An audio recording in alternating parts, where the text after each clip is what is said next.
Hello everyone, welcome back to my YouTube channel LNG learn and grow. स्वागत करता हूं आप सभी का। आशा करता हूं आप सभी स्वस्थ होंगे, एक अच्छी हेल्थ के साथ होंगे। मैं हूं आपका मेंटर सागर सिन्हा फ्रेंड्स, और इस पर्टिकुलर प्लेटफॉर्म पे हम पढ़ रहे क्लास 10 साइंस के कंप्लीट सिलेबस को चैप्टर वाइज आपको यहां पर कंप्लीट डिटेल्ड वीडियो लेक्चर देखने को मिल रहे हैं। हर एक टॉपिक के ऊपर, हर एक कंटेंट के ऊपर मैंने यहाँ पर वीडियो लेक्चर्स बना रखे हैं। तो अगर आपने चैनल पे नए हो, सब्सक्राइब जरूर कर लेना, बेल नोटिफिकेशन को ऑन कर लेना, सो दैट अपकमिंग वीडियोस की सारी नोटिफिकेशन आपको जरूर मिले। अगर आपको कंटेंट पसंद आता है, अगर आपको चीज़ें पसंद आ रही हैं यहाँ पर, तो आप वीडियोस को लाइक जरूर कर सकते हो, शेयर कर सकते हो सभी उन बच्चों के साथ जो CBSE class 10th 2022 board exams की प्रिपरेशन कर रहे हैं एंड उन्हें जेन्युइन तरीके से कंटेंट की, यानी कि जो भी एग्जाम के रेलेवेंट जरूरी है कंटेंट उनकी ज़रूरत है, तो आप उसको जरूर शेयर कर सकते हो उन सभी बच्चों के साथ। ओके, बात करें फ्रेंड, तो इस पर्टिकुलर प्लेटफॉर्म पे already we have completed 3 chapters from chemistry course series. First chapter was chemical reactions and equations, second chapter was acid, basis and salt, third chapter was metals and non metals. इन तीनों चैप्टर्स के हम लोगों ने काफ़ी detailed video lectures already complete कर चुके हैं, पूरा थ्योरेटिकल पोर्शन कंप्लीट हो चुका है। बात करें फ्रेंड, तो एनसीईआरटी एक्सरसाइजेस सॉल्यूशंस भी कंप्लीट हो चुके हैं। आज ये लास्ट वीडियो लेक्चर है जिसमें we'll be discussing about NCERT exercises solution of this particular chapter metals and non metals. Okay, अगर आपने उन सभी वीडियोस को नहीं देखा है तो जाकर के प्लेटफॉर्म पे चेक करो, सभी के लिंक आपको डिस्क्रिप्शन में मिल जाएंगे एंड पीडीएफ्स के भी आपको कहीं ना कहीं लिंक एक टेलीग्राम चैनल का मिल जाएगा, आप जाकर के ज्वाइन कर सकते हो, वहाँ पर कनेक्ट हो सकते हो, सो दैट आपको जो भी पीडीएफ है, स्टडी मटेरियल्स है, नोट्स वगैरह सभी आपको वहीं पर मिलने वाले हैं। ओके, आगे बात करें फ्रेंड, तो मुझसे पर्सनल कनेक्ट होने के लिए फेसबुक, इंस्टाग्राम या ट्विटर, आप कहीं पे भी कनेक्ट हो सकते हो, सभी के लिंक आपको डिस्क्रिप्शन में मिल जाएंगे, जाकर के जुड़ जाओ। जो भी आपके क्वेरीज हैं, जो भी आपकी स्ट्रैटेजी या टाइम मैनेजमेंट या जिस भी प्रकार के आपके क्वेरीज हैं, आपके बोर्ड प्रिपरेशन तक मैं आपकी एक प्रॉपर तरीके से यहाँ पर गाइडेंस करने वाला हूँ। तो just consider me as your big brother, कि आपके जो भैया हैं वो आपको सारी गाइडेंस यहाँ पर प्रोवाइड करने वाले हैं, क्योंकि मैं एक ऐसा स्टूडेंट रहा हूँ जिसने खुद 10 से जीपीए स्कोर करा अपनी क्लास 10th के एग्जामिनेशन में, बोर्ड एग्जामिनेशन में 95% स्कोर मैंने जो मार्किंग है वो स्कोर करी है क्लास 12th बोर्ड एग्जाम्स में।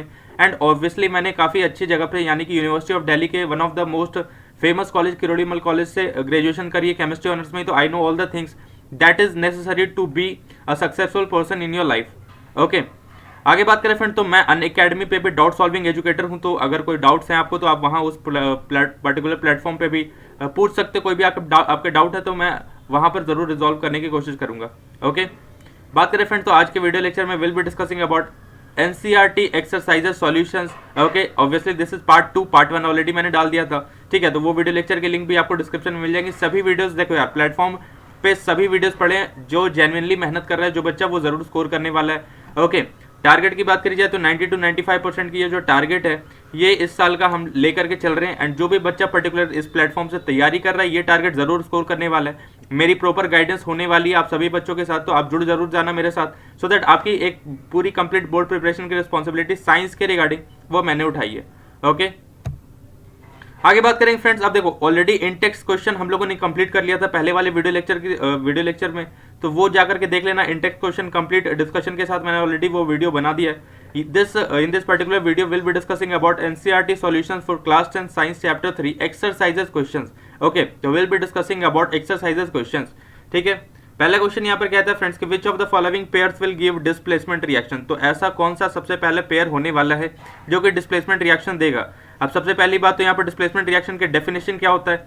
तो displacement reaction is a type of chemical reaction, ठीक है। सबसे पहले तो इसके डिस्प्लेसमेंट रिएक्शन के टाइप्स के, या जो डिस्प्लेसमेंट रिएक्शन है क्या, एक्चुअली क्या होता है, इन सभी के बारे में आपको नॉलेज होनी चाहिए थोड़ी बहुत की डेफिनेशन वाइज क्या होती है चीजें, ठीक है।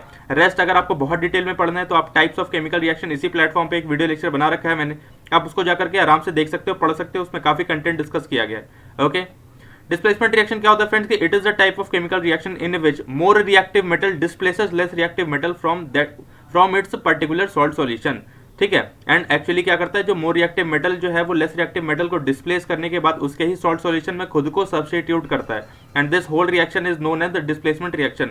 तो आपको सबसे पहले तो यहाँ पर रिएक्टिविटी के बारे में जानना होगा कि रिएक्टिविटी किस मेटल की ज्यादा है, तभी वो दूसरे मेटल को कहीं ना कहीं डिस्प्लेस करेगा। एंड उसके बाद यहाँ पर डिस्प्लेसमेंट रिएक्शन फेनोमेनन देखने को मिलने वाला है। ओके, बात करें फ्रेंड तो कौन सा यहाँ पर हो जाएगा, तो AgNO3 solution and copper metal is the correct answer for, because this actually pair will give displacement reaction, ठीक है। क्यों डिस्प्लेसमेंट रिएक्शन देगा, जस्ट बिकॉज कि जो कॉपर मेटल है वो कहीं ना कहीं ज्यादा आपको एक तरीके से क्या, अगर आप रिएक्टिविटी सीरीज आप देखोगे तो रिएक्टिविटी सीरीज में सिल्वर जो है वो काफी नीचे आ रहा होता है, ठीक है। गोल्ड, सिल्वर, ये सभी काफ़ी नीचे के एलिमेंट्स होते हैं, ठीक है। रिएक्टिविटी सीरीज जब आप देखोगे, मैंने उसके बारे में भी complete discussion already theoretical portion में कर रखा है। तो रिएक्टिविटी सीरीज क्या होती है? एक तरीके की अरेंजमेंट है एलिमेंट्स की on the basis of their reactivity series, decreasing order में हम लोग अरेंज करते हैं, ठीक है। तो ऑब्वियसली जो सिल्वर है या गोल्ड है या प्लेटिनम जो होते हैं, ये सभी काफ़ी नीचे आते हैं, तो ये बहुत ही लेस रिएक्टिव एलिमेंट्स होते हैं या मेटल्स होते हैं, ठीक है। तो कॉपर क्या करेगा यहाँ पर? ऑब्वियसली कॉपर यहाँ पर सिल्वर को डिस्प्लेस करेगा उसके पर्टिकुलर सॉल्ट सॉल्यूशन से एंड खुद को सब्स्टिट्यूट करके एक पर्टिकुलर रेस्पेक्टिव प्रोडक्ट का यहाँ पर फॉर्मेशन करने वाला है। ओके, तो this is the correct answer. Next बात करेंगे फ्रेंड्स, क्वेश्चन नंबर 2 यहाँ पर कहता है कि which of the following methods is suitable for preventing an iron frying pan from rusting, ठीक है। तो एक्चुअली यहाँ पर आपको बताना है कि रस्टिंग से बचाने के लिए पर्टिकुलरली आयरन फ्राइंग पैन को हम कौन सा ऐसा मेथड जो है वो इस्तेमाल कर सकते हैं, ठीक है। रस्टिंग के बारे में भी मैंने काफी डिटेल वीडियो बना रखा है, ठीक है। आंसर की बात करी जाए फ्रेंड, तो यहाँ पर जो सबसे करेक्ट यहाँ पर एक मेथड जो है वो क्या हो सकता है कि उसकी एक तरीके से इलेक्ट्रोप्लेटिंग कर दिया जाए, या जिसे हम गैल्वेनाइजेशन कहते हैं, ठीक है। कि गैल्वेनाइजेशन में क्या होता है कहीं ना कहीं कि जिंक की एक तरीके से प्लेटिंग कर दी जाती है आयरन ऑब्जेक्ट्स के ऊपर, सो दैट जो आयरन ऑब्जेक्ट्स हैं वो रस्ट ना करें, एंड सबसे पहले जो टॉप मोस्ट लेयर हो जाएगा जिंक का वो रस्ट करेगा, यानी कि कोरोड होने के बाद फिर आयरन का नंबर आएगा, यानी कि इस तरीके से सीरीज वाइज वहां पे कोरोजन जो है वो देखने को मिलता है, ठीक है। तो करेक्ट आंसर क्या हो जाएगा? Applying coating of zinc. तो जिंक की कोटिंग अगर आप अप्लाई करोगे पर्टिकुलर आयरन फ्राइंग पैन पे, तो वही कहीं ना कहीं रस्टिंग से काफी हद तक उसको सिक्योर कर सकता है ना, एंड वहां पर कोरोजन जो है वो प्रिवेंट हो जाता है। ओके, नेक्स्ट क्वेश्चन की बात करेंगे फ्रेंड्स। यहाँ पर नेक्स्ट क्वेश्चन है, an element react with oxygen to give a compound with a high melting point. Okay, this compound is also soluble in water, the element is likely to be. अब देखो, actually element के characteristics के आधार पर ये question पूछा जा रहा है, ठीक है। एक एलिमेंट है जिसकी मेल्टिंग पॉइंट बहुत ज्यादा हाई है और वो पर्टिकुलरली वाटर में भी सॉल्युबल होता है, ठीक है। और वो एलिमेंट किस प्रकार का होने वाला है, यानी कि उस एलिमेंट इन चार जो यहाँ पर ऑप्शन दिए गए उनमें से कौन सा एलिमेंट इस पर्टिकुलर कैरेक्टरिस्टिक्स को फॉलो करने वाला होगा। ओके, तो यहाँ पर देखा जाए करेक्ट आंसर क्या हो जाएगा? कैल्शियम, ठीक है। कैल्शियम क्या है? सबसे पहली बात एक यहाँ पर मेटल है, ठीक है। ये अगर कंपाउंड बनाता है तो एक तरीके से आयोनिक कंपाउंड का फॉर्मेशन करता है, ठीक है। तो इस तरीके से आयोनिक कंपाउंड है तो ऑब्वियसली इसकी जो मेल्टिंग पॉइंट होने वाली है वो काफी ज्यादा हाई होने वाली है, ठीक है। ऑब्वियसली अगर ये क्या एक तरीके से इलेक्ट्रोलाइट्स होते हैं और ये कहीं ना कहीं जाकर के वाटर में इजीली सॉल्युबल होते हैं, क्योंकि ionic compounds are polar compounds and वो वाटर में इजीली सॉल्युबल हो जाते हैं, तो ये जो कैल्शियम होने वाला है this will be the correct answer, वही है। नेक्स्ट बात करेंगे फ्रेंड्स, यहाँ पर food cans are coated with tin and not with zinc because. अब देखो यहाँ पर रीजन पूछा जा रहा है कि जो फूड कैंस होते हैं, ठीक है, उनको टिन से कोट किया जाता है, जिंक से कोटिंग नहीं करी जाती, इसका रीजन क्या है? आपके पास चार ऑप्शन है। Zinc is costlier than tin, zinc has a higher melting point than tin, zinc is less reactive than tin, zinc is more reactive than tin, ठीक है। तो सबसे पहली बार तो आपको जिंक और टिन के बीच में एक जो रिलेशन है उसको समझना होगा कि रिएक्टिविटी किस तरीके से रिलेशन है, कौन ज्यादा रिएक्टिव है कौन कम रिएक्टिव है। ओके, तो करेक्ट आंसर देखेंगे zinc is more reactive than tin, तो यहाँ पर करेक्ट आंसर क्या हो जाएगा कि जिंक जो है वो ज्यादा रिएक्टिव है टिन से, ठीक है। अब ऑब्वियसली अगर हम लोग ज्यादा रिएक्टिव वाले से अगर कोटिंग करेंगे तो वो कहीं ना कहीं क्या करेगा, हमारे प्रोडक्ट को, हमारे जो पर्टिकुलर सब्सटेंस है उसको कोरोजन जो कोरोड करने में या एक तरीके से जो रैंसेड बनाने में काफी ज्यादा वहां पर एक तरीके से हेल्प करने वाला होगा, ठीक है। बट अगर टिन जो है वो लेस रिएक्टिव है, तो अगर लेस रिएक्टिव वाले को अगर हम लोग कोटिंग कर रहे हैं तो वो पर्टिकुलर एलिमेंट कहीं ना कहीं फूड सब्सटेंसेस जो है उसको प्रिजर्व करके रखेगा एंड वहां पर कोई भी रैंसिडिटी या कोरोजन टाइप का जो भी फेनोमेनन है वो देखने को नहीं मिलने वाला। ओके, आगे बात करेंगे फ्रेंड्स। यहाँ पर नेक्स्ट क्वेश्चन है, you are given a hammer, a battery, a bulb, wire and a switch, how could you use them to distinguish between samples of metals and non metals. तो यार देखो, ये एक्चुअली बहुत अगर बात करी जाए तो ऑब्जर्वेशनल या एक्सपेरिमेंटल क्वेश्चन है कि ये आपके ऊपर डिपेंड करता है कि किस तरीके से आप इसको फॉलो अप कर सकते हो, ठीक है। Assess the usefulness of these test in distinguish between metals and non metals, ठीक है। तो यहाँ पर आप देख पाओगे कि ऑलरेडी मैंने यहाँ पर डिटेल्ड आंसर ले रखा है, ठीक है। मेटल्स की एक्चुअली आप जब कैरेक्टरिस्टिक्स के बारे में देखोगे कि मेटल्स की कैरेक्टरिस्टिक्स क्या होती है, तो उस आधार पर आप इसमें से जो भी यहाँ पर सब्सटेंसेस दिए गए दैट इज हैमर, ठीक है। सब्सटेंसेस क्या क्या है अपने पास, हैमर है, बैटरी है, बल्ब है, वायर है, स्विच है, ये सभी कहीं ना कहीं सब्सटेंसेस को आपको डिस्टिंग्विश करना है मेटल्स एंड नॉन मेटल्स में, ठीक है। मेटल्स की अगर कैरेक्टरिस्टिक्स के आधार पर एंड नॉन मेटल्स के कैरेक्टरिस्टिक्स के आधार पर आप इन सब्सटेंसेस को और आराम से डिस्टिंग्विश कर सकते हो, ठीक है। तो हम क्या आधार क्या हो जाएगा अपना, कैरेक्टरिस्टिक्स के आधार पर। ओके, जैसे कैरेक्टरिस्टिक्स की बात करी जाए तो metal can be beaten into thin sheets without hammering, ठीक है। तो इसका मतलब क्या हो गया कि जो थिन शीट्स वाला होता है वो मेलेबिलिटी कहते हैं। Non metals can not be, ठीक है। Non metals break into pieces when hammered, metals are malleable, ठीक है। तो मेलेबल होता है ऑलरेडी मेटल। नॉन मेटल्स जो होते हैं वो नॉन मेलेबल होते हैं, okay, metals are connected into circuit using a battery, bulb, wires and switch, current passes through the circuit. ठीक है, तो मेटल्स कहीं ना कहीं कंडक्टर होते हैं एक तरीके से, तो metal are good conductor of electricity. ठीक है, वेराज अगर नॉन मेटल की बात करी जाए तो नॉन मेटल्स में ग्रेफाइट को छोड़ करके सारी जो होते हैं वो कहीं ना कहीं बैड कंडक्टर ऑफ इलेक्ट्रिसिटी होते हैं। Okay, because of malleability metals can be casted into sheets, metals are good conductor of electricity, so these can be use for electrical cables.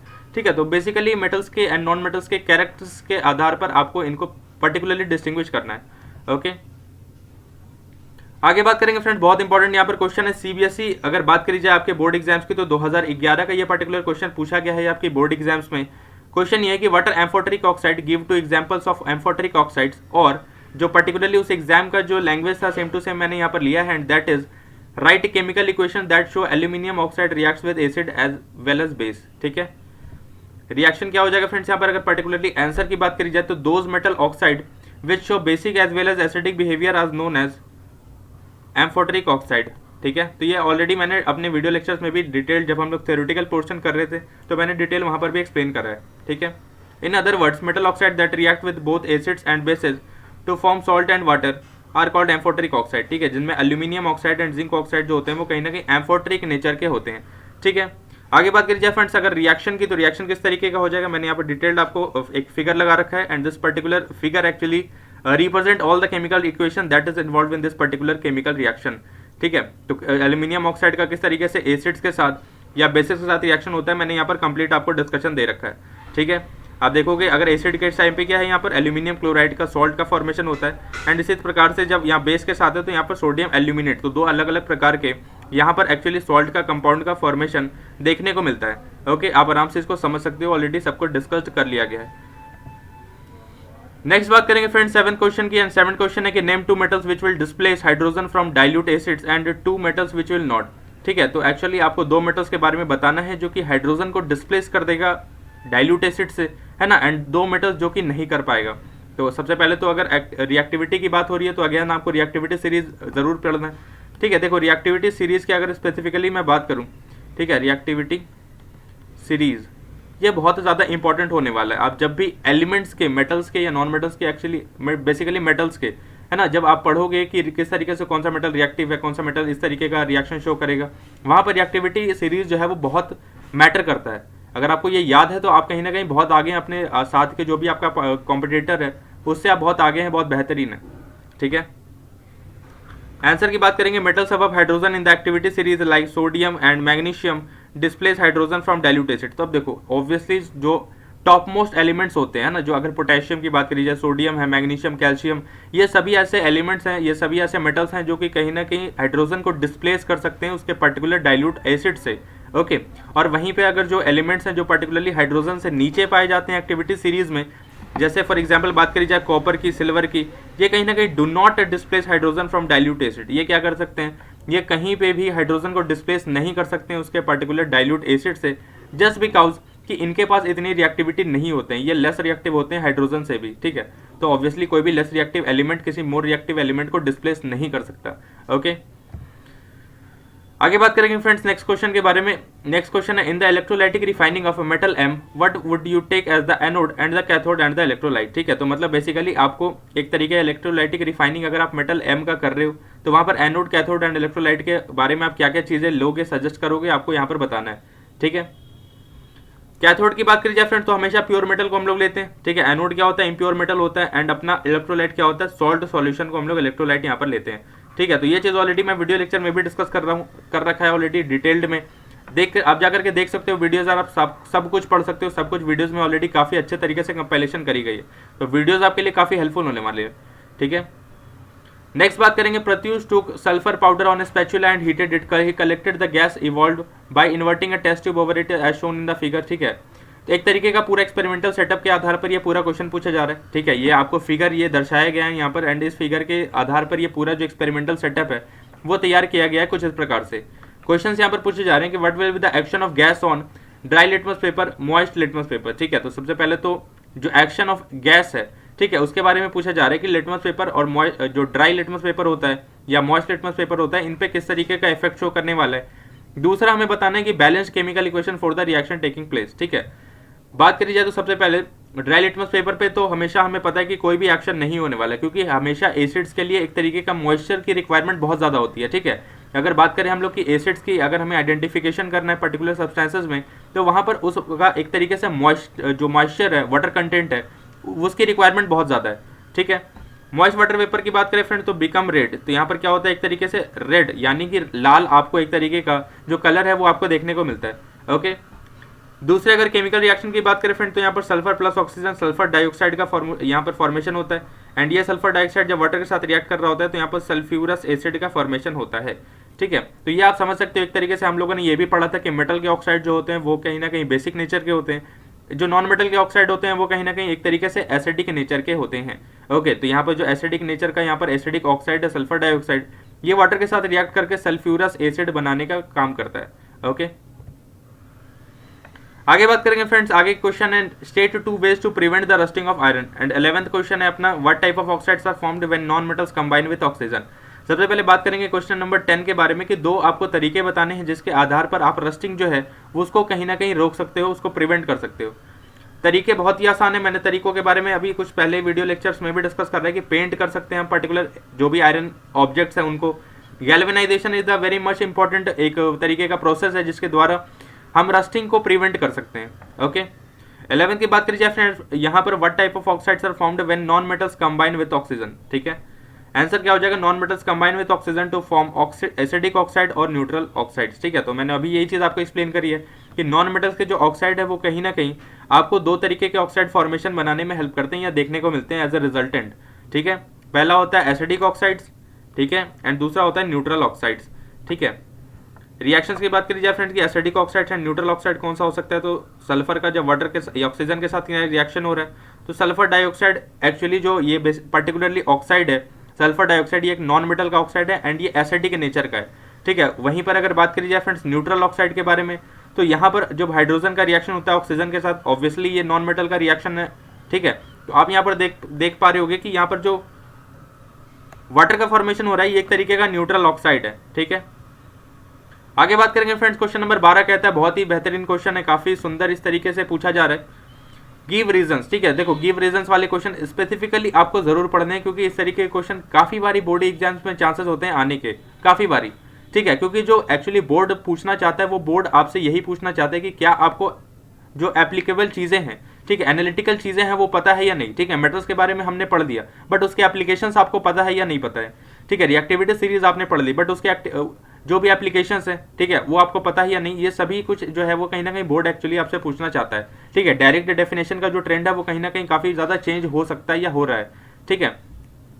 आगे बात करें फ्रेंड तो गिव रीजंस क्या पूछा जा रहा है, platinum gold and silver are used to make jewellery, sodium potassium and lithium are stored under oil, aluminium is a highly reactive metal yet it is used to make utensils for cooking, carbonate and sulphide ores are usually converted into oxide during the process of extraction. तो चार तरीके के यहाँ पर questions हैं, चार reasons आपको बताने हैं। पहले अगर बात करी जाए, platinum gold and silver are used to make jewellery because these are malleable and ductile. अब देखो यहाँ पर कहानी ये है कि प्लेटिनम गोल्ड एंड सिल्वर का जो ज्वेलरी है यानी कि ऑर्नामेंट्स के बनाने के इस्तेमाल में क्यों लिया जाता है कि ऑब्वियसली ये जो मेटल्स हैं ये जो कहीं ना कहीं काफी ज्यादा लेस रिएक्टिव है, ठीक है। ये इतनी इजीली रिएक्ट नहीं करते हैं अपने बाहर के एटमॉस्फेयर से, बाहर के जो भी कंडीशंस है, मॉइस्चर है, वाटर है, इन सभी से इतनी इजीली रिएक्ट नहीं करते हैं, ठीक है। तो उनमें जो कोरोजन की जो एक तरीके से परसेंटेज है वो बहुत कम होती है, वो बहुत ही ज्यादा हाईली रेसिस्टेंट होते हैं कोरोजन के, उनमें कोरोजन होना बहुत ही मुश्किल की बात होती है, ठीक है। तो इस तरीके के जो मेटल्स होते हैं इनका इस्तेमाल हम लोग ऑर्नामेंट्स में ज्वेलरी बनाने में कर सकते हैं,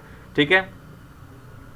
नेक्स्ट क्वेश्चन है फ्रेंड्स, नेक्स्ट का एक्सप्लेनेशन है कि सोडियम पोटेशियम एंड लिथियम जो होते हैं वो काफी ज्यादा रिएक्टिव मेटल्स होते हैं, ठीक है। एंड ये एक्चुअली जब भी जो नॉर्मल एटमॉस्फेयर है, नॉर्मल एयर है, इनमें आग पकड़ने का काम करते हैं, फायर पकड़ने का काम करते हैं, ठीक है। तो वहां पर आपको एक तरीके का एक्सीडेंटल फायर देखने को मिलता है, तो ये एक्चुअली ना हो, ठीक है। इसको प्रिवेंट करने के लिए हम लोग एक्चुअली उसको पर्टिकुलरली ऑयल में यानी कि केरोसिन ऑयल में स्टोर करके रखते हैं, ठीक है, just to prevent the accidental fire just because of these elements, okay. तो this is due to their low ignition temperature and high reactivity, ठीक है। तो sodium potassium and lithium are stored under oil, मैंने already आपको बता दिया कि किस तरीके से यहाँ पर उसको स्टोर किया जाता है, रीजन क्या है, ठीक है।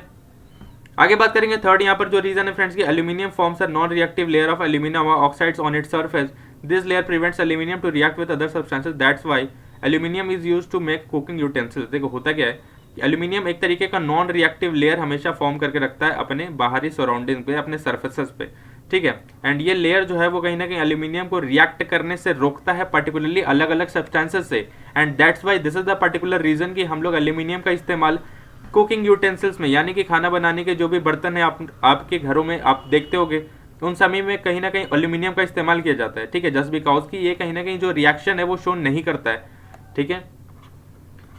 आगे बात करेंगे friends, it is easier to reduce a metal oxide from its free metal, ठीक है। तो since it is easier to obtain metals from their oxide than their carbonates or sulfides directly, therefore the carbonate and sulfide ores are first converted to oxide for extracting the metal। देखो अब यहाँ पर कहानी आ चुकी है कि अभी कुछ दिन पहले हम लोगों ने ऑकरेंस ऑफ मेटल के बारे में कंप्लीट वीडियो लेक्चर पढ़ा था। उसमें आई हैव एक्सप्लेन्ड कि जो मेटल ऑक्साइड का कहीं ना कहीं फ्री मेटल का एक्सट्रैक्शन है वहां से, वो ऑक्साइड से काफी इजीली होता है, काफी ईजी होता है। वेरस कार्बोनेट और सल्फाइड की बात करी जाए तो वहां पर काफी मुश्किल जो है वो देखने को मिलता है, ठीक है। तो वहां पर कार्बोनेट एंड सल्फाइड और से वहां पर मेटल का extraction is a difficult task, whereas metal oxide से मेटल का एक्सट्रैक्शन इज अ काफी इजी टास्क, ठीक है। तो आप समझ पाते होंगे कि इस तरीके से हम लोग मेटल का एक्सट्रैक्शन कर सकते हैं, ठीक है। तो इसीलिए जो कार्बोनेट एंड सल्फाइड और है उसको सबसे पहले ऑक्साइड पर्टिकुलरली कंपाउंड्स में कन्वर्ट किया जाता है एंड उसके बाद we can extract the particular specific metal from that compound, okay. Next question है फ्रेंड्स यहाँ पर, you must have seen tarnished copper vessels being cleaned with lemon और tamarind juice, explain why these salt substances are effective in cleaning the vessels, ठीक है। अब देखो काफी important यहाँ पर क्वेश्चन है कि काफी बार ऐसा होता है कि कॉपर वेसल को कहीं ना कहीं क्लीन करने के लिए हम लेमन या टैमरिंड जूसेस का इस्तेमाल करते हैं। आपको बताना है कि ये जूसों का इस्तेमाल करने का रीजन क्या है, ठीक है। रीजन क्या हो जाएगा, the sour substances such as lemon and tamarind juice contain acids, ठीक है। सबसे पहली बात तो ये जितने भी सब्सटेंसेस हैं, लेमन हो गया, टैमरिंड जूसेस हो गया, ये कहीं ना कहीं एक तरीके से एसिड कंटेन करके रखते हैं एंड इन एसिड्स को हम ऑर्गेनिक एसिड्स कहते हैं क्योंकि ये हमारे खाने के इस्तेमाल में आते हैं, ठीक है। आप अपने घरों में भी देखते होंगे काफी चीजें हम ऐसे खाते हैं जिनमें काफी ऑर्गेनिक एसिड जो होता है वो प्रेजेंट होता है, ठीक है। इन सभी के डिटेल्ड एक्सप्लेनेशन के लिए आप जो particular video lecture acid base and salt का उसको कंप्लीटली पढ़ सकते हो। शुरुआत में ही मैंने इन सभी के बारे में डिटेल्ड एक्सप्लेनेशन कर रखा है। These acids dissolve the coating of copper oxide or basic copper carbonate present on the surface of tarnished copper vessels and make them shining red brown again, ठीक है। तो एक्चुअली यहाँ पर एक तरीके का पर्टिकुलर केमिकल रिएक्शन जो है वो देखने को मिलता है, ठीक है। यहाँ पर जो पर्टिकुलरली आपके लेमन या टैमरिंड जूसे हैं उनमें प्रेजेंट एसिड एक्चुअली यहाँ पर कॉपर ऑक्साइड या बेसिक कॉपर कार्बोनेट जो प्रेजेंट होता है सरफेसेस पे, उसको क्लीन करके, उसको रिमूव करके जो उसकी एक्चुअल शाइनिंग अपीयरेंसेस है, एक्चुअल शाइनिंग कलर है रेड ब्राउन अगेन, वो देने का काम करता है, ओके। आगे बात करेंगे फ्रेंड्स, यहाँ पर जो बहुत इंपॉर्टेंट एक क्वेश्चन पूछा जा रहा है, कि यहाँ पर ऑलरेडी ये चीज थोड़ी छुप चुकी है तो मैं इसको लिख देता हूँ। सीबीएसई 2017 दिल्ली रेंज का ये क्वेश्चन है, ये आपके बोर्ड एग्जाम्स का क्वेश्चन है जिसमें पूछा जा रहा है कि डिफरेंस बताना आपको मेटल्स एंड नॉन मेटल्स का। डायरेक्ट यहाँ पे पूछा गया था, ठीक है। तो डायरेक्ट आपको मेटल्स एंड नॉन मेटल्स के यहाँ पर ऑलरेडी मैंने डिफरेंसेस बता रखे हैं, ऑलरेडी समझा रखे हैं, आप इसको पढ़ सकते हो। इनमें कंप्लीट ऑलरेडी डिस्कशन कर दिया गया है, इसमें कुछ भी समझाने लायक या बताने लायक नहीं है। ऑलरेडी बहुत बारी मैंने मेटल्स एंड नॉन मेटल्स का डेफिनेशन केमिकल प्रॉपर्टीज के आधार पर ऑलरेडी बता रखे हैं, तो आप must go through it and must remember this. आगे बात करेंगे फ्रेंड्स, यहाँ पर क्वेश्चन नंबर 15 एक तरीके का एक्सपेरिमेंटल या एक तरीके का बोला जाए यहाँ पर हायर ऑर्डर जो स्किल्स होते हैं, थिंकिंग स्किल्स वाले क्वेश्चन होते हैं, वो उस तरीके का क्वेश्चन है। एक्सपेरिमेंटल ऑब्जर्वेशनल क्वेश्चन है। A man went door to door posing as a goldsmith, ठीक है। तो एक सुनार खुद को समझता है या बताता है और इस तरीके से डोर टू डोर जाता है। He promise to bring back the glitter of old and dulled gold ornament and unsuspecting lady gave a set of gold bangles to him which he dipped in a particular solution. The bangles sparkled like new but their weight was reduced drastically. The lady was upset but after a futile argument the man beat a hasty repeat. Can you play the detective to find out the nature of the solution he has used? तो यहाँ पर आपको सबसे प्रथम बात ये है कि डिटेक्टिव बनाया जा रहा है इस पर्टिकुलर क्वेश्चन में, तो डिटेक्टिव बन जाते हैं एंड खोजते हैं कि क्या यहाँ पर हो रहा है, ठीक है। उस पर्टिकुलर लेडी के साथ इस तरीके की हरकत क्यों करी गई है एंड उसको इस तरीके का क्यों देखने को मिला कि उसके पर्टिकुलर जो गोल्ड ऑर्नामेंट्स है उनका वेट एक्चुअली कम हो गया, ठीक है, एंड उसकी शाइनिंग अपीयरेंस वापस आ गई। चलो दोस्तों बनते हैं डिटेक्टिव आज।